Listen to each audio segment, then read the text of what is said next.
Doğrudur. Dünya genelinde küresel bazlı bu salgın ve pandemi dolayısıyla bir sorun var, bir sıkıntı var. Alım satımda, değil mi?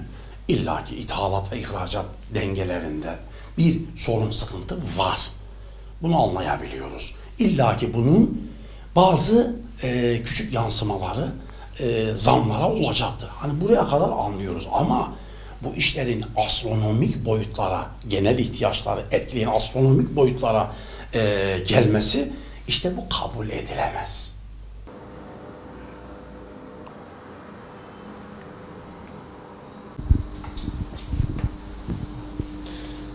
Bismillah. Başkanım, son dönemde yaşanan zamlarla alakalı neler söylemek istersiniz? Son dönemde yaşanan zamlarla ilgili söylememiz gereken devletin politikasından kaynaklanmadır. Devletimiz çıkarttığı kanunları nereden aldığına dikkat ederse bence daha iyi olur. Çünkü biz inançımız doğrultusunda hareket etmemiz gerekiyor. Bizim değerlerimizin doğrultusunda kanunlar çıkarırsak hem Allah bize yardım eder hem de bizler çıkan kanunlara güvenir, inanır, ona göre uyar, uygularız. Ama bizim çıkarılan kanunlarımız Avrupa'dan kaynaklanır, Avrupa'ya göre çıkarılırsa dolayısıyla insanlarımız hem çıkarılan kanunlara uymaz hem de uygulayanlar böyle yanlış politikalarla yanlış yerlere gider ve hiç ummadık durumlarla karşılaşırız ve istediğimiz neticeyi alamayız. Çıkarttığımız kanunların neyle ilgili olduğunu, kime hizmet ettiğini çok iyi değerlendirmemiz ve inançlarımız doğrultusunda kanunlar çıkartmamız gerektiğine inanıyorum. Bizi yaratan Allah, bizim nasıl yönetilmemiz gerektiğini kitabında gayet güzel bir şekilde açıklamış. Biz bu doğrultuda hareket etmemiz gerekiyor. Şimdi devletin tamamen bu vergi sisteminin yanlış uygulanmasından kaynaklanıyor. Halbuki Kur'an-ı Azimüşşan'a baksak, Kur'an-ı Azimüşşan der ki insanların servetinden vergi alırsın, gelirinden vergi almazsın. Serveti varsa %2,5 vergisini alırsın duruma göre, özelliğine göre malın. Yoksa insanlara bir şey yapmazsın. Bu şekilde olsa bir asgari ücret brüt olarak eline geçmesi gerekir ve dolayısıyla hiçbir vergi falan kesilmez. Otomatikman bu sıkıntıları çalışanlarımız yaşamamış olur. İş kökten halledilmiş olur. Ama ısrarla çalışanların çalıştığından vergi alacağım deyip ne piyasada varsa tüm yarısından fazlasını vergi olarak milletten toplamaya kalkarsak neticede olan halkımız olur, milletimize olur. Bu da kötü yönetimle yönetildiğimizin göstergesi olur diye düşünüyorum. Önce milli eğitimde düzgün bir yeniden yapılanma yaparak öncelikle insanlarımızın neye inandığını, inanmayan insanlarımız da inananların neye inanması gerektiğini çok iyi bir şekilde öğrenmeli. Okullarımızın tamamında Kur'an dersi, ilmihal dersi, hadis dersi, tasavvuf dersinin mutlaka öğretilmeli. Ülkenin gündeminde çok fazla yer eden bir konu bu zamlar meselesi. Çünkü insanların direkt evinde tenceresini ilgilendiren, cebini ilgilendiren, direkt insanlara yansıyan bir mesele olduğu için zam bugün ülkenin son bir aydır, 1,5 aydır özellikle bazı ürünlerle alakalı ciddi hem eleştiriler var, bir tarafta savunmalar var, bir tarafta da devletin verdiği çözümler var. Bununla alakalı şöyle bir durum var. Bu zamların durumunu tabii halk, sokaktaki halk belirler. Market raflarındaki etiketler belirler. O etiketlerin değişme hızı belirler. Ama bu ülkede zamların durumunu belirlenmeyeceği ya da enflasyonun anlaşılmayacağı tek bir kurum varsa o da TÜİK'tir. Onunla alakalı da ifade edeceğimiz şeyler var. Bugün en çok gündem olan meselelerden birisi yağ fiyatları, sıvı yağ fiyatları. Hatta bu ülkede son dönemlerde her dönem bir ürün ön plana çıkıyor. Daha önce patates vardı, işte soğan vardı, başka ürünler vardı. Ama bugün gündemimiz sıvı yağ. Ciddi bir fiyat artışı var sıvı yağda. Tabii bunun çeşitli sebepleri şudur, şu değildir vesaire diye detaylı bir konuşmaya gerek yok. Ama bugün marketlerde gördüğümüz, karşılaştığımız dünkü etiketle bugünkü etiket bir olmuyor. Yarın da etiketin değişmeyeceğinin garantisi yok. Ama bu etiketteki değişimlerin ortak yönü hep yukarıya doğru bir tırmanış gösteriyor. Bu sebeple Tabii devletimiz bir önlem de alıyor. Önlemde işte PTT'den yağ satması, yağ satılması gibi bir önlem var. Şimdi biz zamanında da tanzim çadırları kuruldu biliyorsunuz siz de. Yani her sıkıntılı üründe devlet olaya el atıp bir çadır kuracaksa, bir AVM mantığıyla iş yapacaksa bugün devlet kurumlarının hepsine tabelasının yanına bir de AVM ismini eklememiz gerekiyor. Yani evet PTT güzel bir hizmet sunuyor. İşte online satışlara kendisi başladı uzun zamandır. Ama hem oradan yağ satmaya başlamak hem de stoklarının kalmaması, daha uygun denilip de hemen hemen aynı fiyatlara ya da işte sınırlı sayıda bu yağın satılması ki bu ülkede internete ulaşamayan, internet sitesinden alışveriş yapamayan milyonlarca insan var. O insanlara biz ne yapacağız? PTT AVM'ye ulaşamıyorsan o zaman pahalı yağ alacaksın. Yani bu mantığın değişmesi lazım. Çözüm önerileri daha farklı noktalarda olması gerekiyor. Tabii bu manada biz tepkilerimizi parakende satış yapan marketlere göstermememiz gerekiyor. Bu işin sebebi de sorumlusu da bugünkü iktidardır. Kendileri de ifade ediyor. Cumhurbaşkanımız daha önceki bir seçim konuşmasında bu ülkenin ekonomisinden ben sorumluyum ben diye ifade etmişti. Biz de öyle diyoruz. Bu ülkenin ekonomisinden bizzat Cumhurbaşkanımızın kendisi sorumludur. Bu manada biz ne marketçilere yükleniyoruz. Tabii araştırılsın. Biz ona bir şey demiyoruz. Eğer ki planlı bir şekilde, anlaşmalı bir şekilde stokçuluk yapan varsa ya da işte fiyat politikasını ortak bir şekilde belirleyen Türkiye'deki ciddi market zincirleri varsa bunun önlemi alınsın.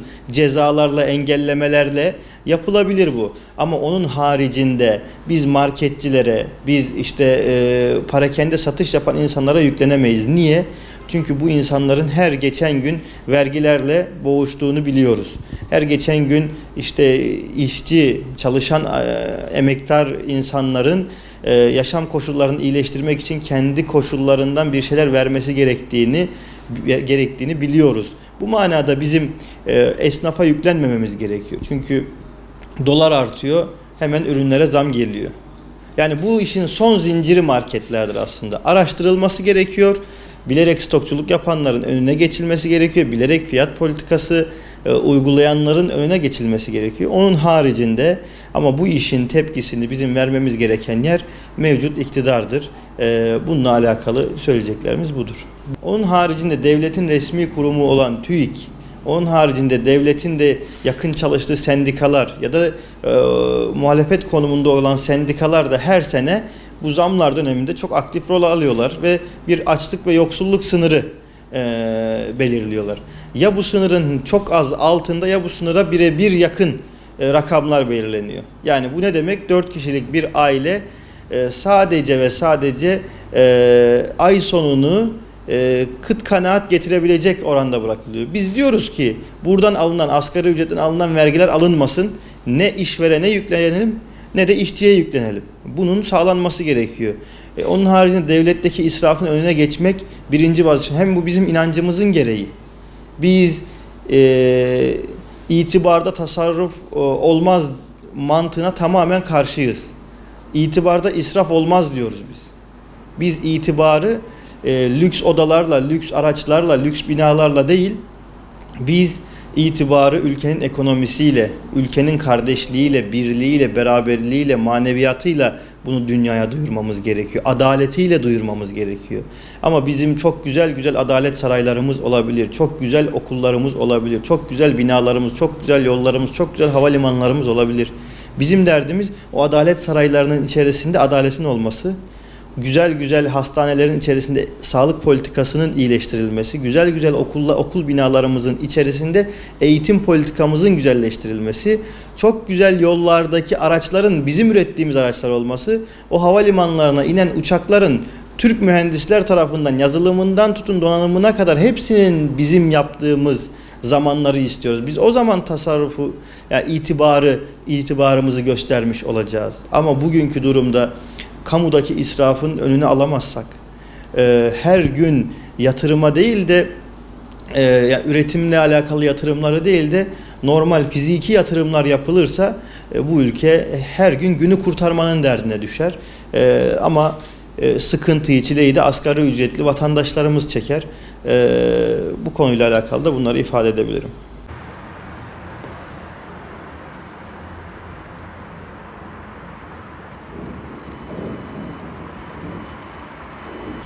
Şimdi son yaklaşık 4-5 yıldır hükümetin uyguladığı ekonomi politikalar sonucunda gerçekten de yaşam maliyeti bayağı bir yükseldi. Yani bunun sebebine baktığınız zaman ülkedeki döviz rezervlerinin gittikçe azalmasıyla beraber biliyorsunuz döviz fiyatları ciddi bir şekilde arttı. Şimdi bu döviz fiyatlarının artması ilk önce faizi baskılamak adına oldu. Yani baktığınız zaman aman faiz yükselmesin de ne olursa olsun mantığı vardı. Hükümet bu kredi faizlerini baskılama amacıyla gitti döviz fiyatlarını bir nevi serbest bıraktı. Bu serbest bırakmayla baktığınız zaman döviz fiyatları 3,5, 4, 4,5, 5, 5,5, 6, 6,5, 7, 8, 8,5'a kadar çıktı. Şimdi her çıkışta ürünlere zam geldi ama şu da oldu, inişlerde bu zamlar geri alınmadı. Ülkemiz maalesef üretimde birçok ana girdisini ithal ettiği için ithalat fiyatları ister istemez yükseldi. İthalat fiyatları da ürün fiyatlarına yansıdı ve yaşam maliyetlerine baktığınız zaman çok ciddi bir uçurum oldu. Yani isteyen vatandaşlarımız şuna bakabilir. Şu anda bizler çoğu alışverişimizi dijital ortamdan yapıyoruz. Alışveriş sitelerinden yapıyoruz biliyorsunuz. Kişiler aynı ürünü 2 yıl önce kaç aldıklarına bir bakarlarsa arada yaklaşık %100'e varan ciddi bir uçurum olduğunu görürler. Yani hangimizin şu anda geliri %100 arttı 2 yılda?